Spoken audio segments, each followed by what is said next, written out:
Bom dia, alunos! Hoje nós vamos fazer uma revisão para a A4, o assunto botânica e fisiologia vegetal, ok?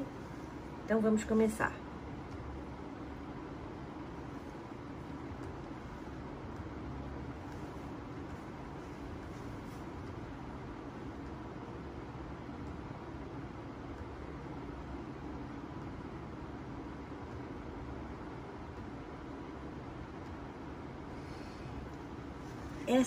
Esse quadro mostra as relações filogenéticas entre os vegetais. Bem, como eu falei nas aulas passadas, as algas eram classificadas junto com as plantas, porém elas foram separadas e para as plantas foi criado um reino único, chamado reino vegetal. Nós temos alguns termos aqui, vou começar pelos que estão escritos em vermelho. Criptógamas são as briófitas e as pteridófitas, que são aquelas plantas que têm o seu sistema reprodutor visível. E fanerógamas são as gimnospermas e as angiospermas, que não têm o seu sistema reprodutor visível. Mas esses dois termos não têm assim uma importância filogenética, tá? Embriófita é toda aquela planta, então todo vegetal que guarda dentro do organismo materno o seu filhotinho, vamos dizer assim, diferente das algas, porque as algas liberam os seus filhotes, se é que a gente pode dizer assim, né, no ambiente, e as plantas não, as plantas guardam o seu embrião. Traqueófitas são, a partir das pteridófitas, são as plantas que já têm vasos condutores, xilema para conduzir a seiva bruta e floema para conduzir a seiva elaborada. São as plantas vasculares, são pteridófitas, gimnospermas e angiospermas. E espermáfitas são aquelas plantas que produzem semente, que são as gimnospermas e as angiospermas. Vejam uma coisa muito importante que determinou o surgimento das gimnospermas, que possibilitou o surgimento das gimnospermas, que foi a independência da água em estado líquido para a fecundação. Por quê? Porque nas gimnospermas o gameta masculino não precisa nadar até o gameta feminino, ele é levado pelo vento. Então as plantas agora são mais independentes da água para a reprodução, são não mais dependentes da água para a reprodução, como eram as briófitas e pteridófitas, em que nós tínhamos os anterozoides, que os anterozoides tinham que nadar até encontrar a oosfera. Agora, a partir das gimnospermas, isso é, gimnospermas e angiospermas, não acontece. Então, esse fator foi muito importante, a independência da água para a fecundação. Os seres eucariontes não gostam de autofecundação. Geralmente eles não gostam. E as plantas fazem vários, vamos dizer assim, truques para evitar que o grão de pólen de uma flor acabe caindo no estigma desta mesma flor e ocorra assim a autopolinização. E por quê? Porque quando ocorre a autofecundação, não ocorre nenhuma variação dos genes das novas plantas, e isso é uma desvantagem, porque se alguma mudança acontecer no meio ambiente para a qual a planta mãe não está apta, as filhas vão ter a mesma característica, também não vão ser. Então é muito mais vantajoso que aconteça a polinização cruzada, quando duas flores estão envolvidas. E para isso, a natureza usa de alguns, vamos dizer assim, artifícios, né? Alguns truques. Por exemplo, acontece o amadurecimento dos gametas em épocas diferentes e também a posição das anteras abaixo dos estigmas para dificultar a autopolinização. Estômatos são estruturas presentes geralmente no limbo das folhas que possibilitam as trocas gasosas e evitam as perdas excessivas de água por transpiração. Com a plasmosidade ou turgescência das células guarda, há a possibilidade do fechamento e da abertura, respectivamente, dos estômatos. Outros fatores que interferem na abertura dos estômatos são luminosidade. A maior parte dos estômatos se abre ao amanhecer e fecha ao anoitecer, o que permite à planta receber gás carbônico para a fotossíntese. Outro fator que interfere na abertura e fechamento dos estômatos é a concentração de gás carbônico, o que faz com que os estômatos se abram quando esta está baixa, para absorverem o máximo de gás carbônico que puderem, e se fechem quando não conseguem absorver mais gás carbônico para a fotossíntese. Mas, na realidade, o mais importante é o fator hídrico, é o fator de disponibilidade de água. Quando o suprimento hídrico é pouco, os estômatos se fecham para evitar a transpiração. Mesmo com luz e baixa concentração de gás carbônico no ambiente, os estômatos vão se fechar.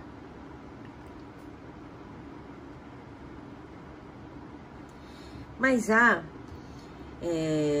dizer a verdade, o que comanda a entrada e a saída de água é a concentração de potássio. A migração de íons K+, para o interior das células guarda faz com que elas absorvam gás, se tornam túrgidas e assim abrem o ostilo. Na situação inversa, as células guarda tornam-se flácidas e fecham o ostilo. A absorção de seiva bruta, também chamada de seiva mineral, ocorre principalmente na zona pilífera das raízes, isso é, que é a zona onde estão os pelos absorventes. A água se desloca por osmose e os sais minerais nela dissolvidos se deslocam por difusão. A seiva bruta tem que chegar às folhas, que é o local onde vai ocorrer a fotossíntese. E isso vai acontecer através de vasos condutores denominados xilema, também chamados de vasos lenhosos. O xilema é composto por células mortas impregnadas de lignina e reforçadas por celulose. O xilema, então, é ascendente, leva a seiva bruta das raízes para as partes superiores do caule.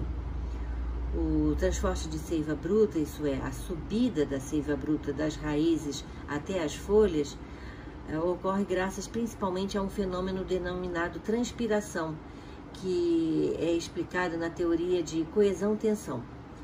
A transpiração puxa a seiva bruta desde as raízes até as folhas.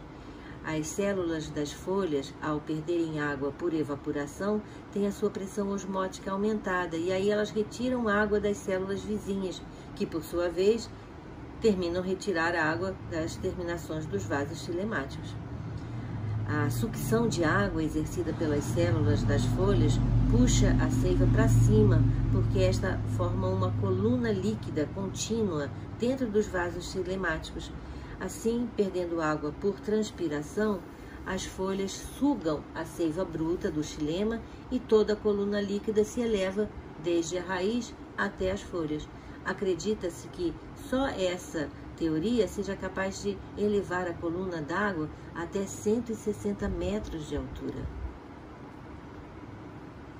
A condução da seiva elaborada, que é composta de açúcares, aminoácidos, sais, água e hormônios, é feita através do floema, que também a gente pode chamar de vasos liberianos, que são compostos por células vivas, anucleadas e alongadas, que possuem no citoplasma vários plasmodesmos, isso é, pontes citoplasmáticas que se comunicam com o citoplasma das células vizinhas. No século XVII, o pesquisador Marcelo Malpighi fez um experimento que comprovou o transporte da seiva elaborada pelo floema e também a sua localização, que é na parte mais externa do caule, ao contrário do xilema, que se localiza na parte central do caule.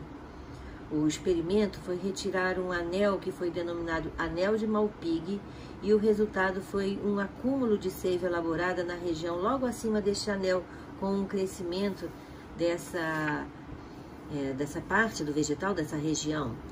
Atenção para o detalhe que quando se faz uma operação semelhante no caule principal, a planta morre, porque suas raízes deixam de receber o alimento enviado pelas folhas via floema. Então, quando se retira o anel de Malpighi, há um entumecimento das células, um crescimento das células logo acima, né, da região onde foi retirado o anel de Malpighi.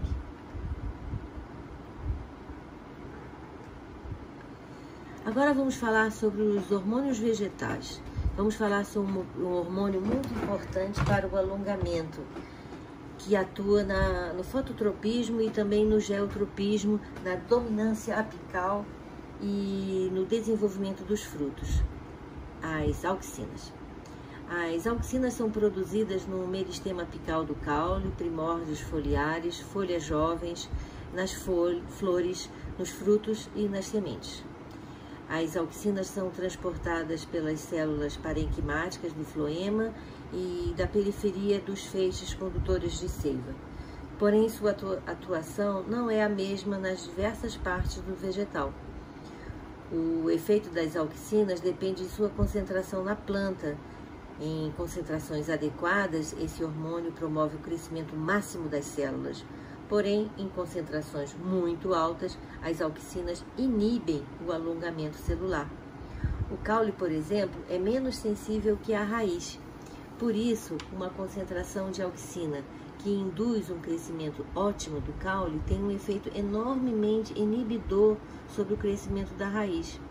Por outro lado, concentrações de auxina ótimas para o crescimento da raiz são insuficientes para produzir efeitos no caule. Outro hormônio muito importante é o gás etileno. Ele atua sobre o amadurecimento dos frutos e na abscissão das folhas. Ele é produzido em diversas partes da planta e se difunde através dos espaços entre as células. Como eu falei na aula sobre hormônios, o fato de embrulhar frutos no jornal, a fim de forçar, de acelerar o seu amadurecimento, é de conhecimento popular, né? Isso porque o gás se acumula e então o fruto amadurece mais rápido. Também você pode riscar o fruto para facilitar que esse gás seja exalado por ele. E também é verdade aquela história que virou até um dito popular, que uma maçã podre faz com que todo o caixote apodreça. É verdade, porque um fruto muito maduro vai exalar muito gás etileno e vai fazer com que as frutas ao seu redor apodreçam mais rápido, pelo menos amadureçam mais rápido. Agora vamos falar sobre tropismos.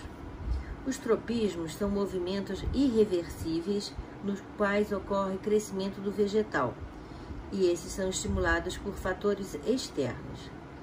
Nesse slide, vemos o fototropismo, que faz com que a planta cresça em direção à luz no caule e em sentido oposto na raiz. A explicação é que a luz faz com que a auxina migre para o lado oposto ao iluminado e então aí acontecerá maior crescimento. Isso quando falamos de caule. Já quando falamos de raiz, o efeito é o contrário. Mais auxina inibe o crescimento da raiz. Portanto, o caule tem fototropismo positivo, isto é, em direção ao estímulo, luz, e a raiz tem fototropismo negativo, ou seja, em direção oposta ao estímulo. No geotropismo, onde o estímulo é a força gravitacional da Terra, assim o caule tem geotropismo negativo e a raiz geotropismo positivo. Esse fato explica o porquê de quando colocarmos um vaso de planta na posição horizontal, o caule cresce para cima e a raiz para baixo em relação ao centro da Terra. A auxina se acumula na parte do caule voltada para baixo e aí ela cresce mais.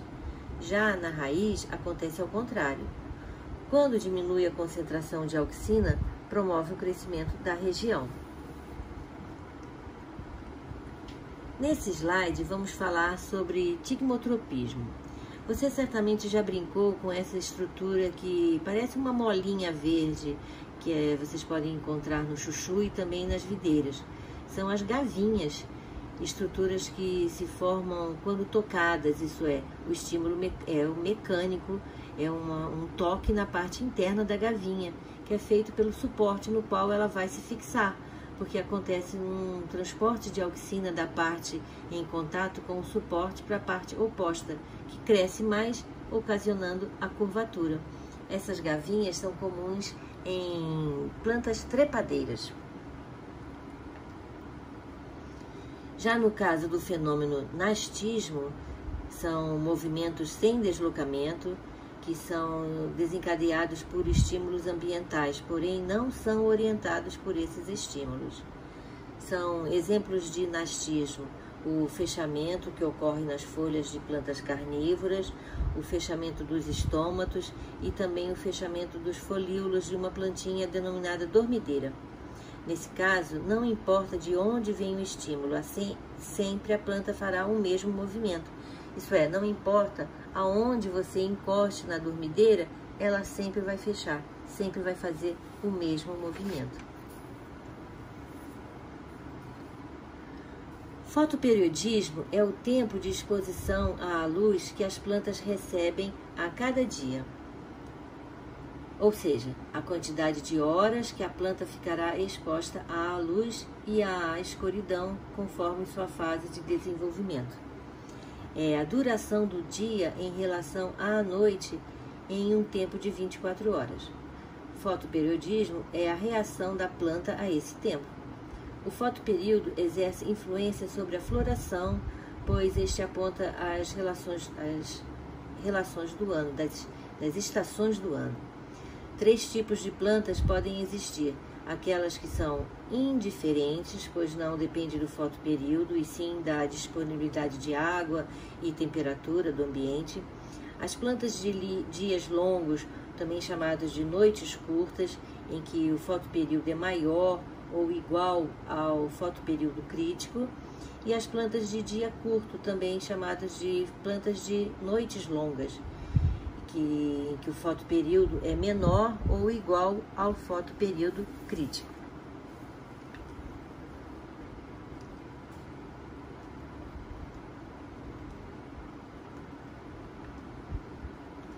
A duração sem suspensão de um tempo no escuro é essencial para a floração da planta. Através de experimentos com o fotoperíodo, deduz-se que o estímulo para a floração resulta de um determinado tempo ininterrupto no escuro e não da duração do dia. Algumas experiências provam que a reação ao fotoperíodo é provocada pela folha. Então, veja o experimento a seguir. A planta de dia curto, também chamada de planta de noite longa, floresce quando o período de escuridão é superior a um determinado fator limite. Se um único lampejo de luz interromper o período de escuridão, a floração é inibida. Já as plantas de dia longo, também conhecidas como plantas de noites curtas, florescem apenas se a duração do período escuro for inferior ao fotoperíodo crítico. Basta um único lampejo de luz durante o período de escuridão para a planta florescer. Hoje se sabe que não é realmente o período de iluminação que importa no fotoperíodo, mas o período contínuo de escuridão em relação ao período de iluminação. Bem, alunos, ficamos por aqui. Espero que vocês tenham aproveitado bem esta aula de revisão. Não se esqueçam, nós, professores, estamos fazendo a nossa parte, preparando um vasto material para que vocês tenham o melhor possível. Porém, não podemos trabalhar sozinhos. Precisamos que vocês também trabalhem, assistindo às aulas e participando dos chats. Só assim nós teremos êxito no final do ano, ok? Então, para vocês, boa prova!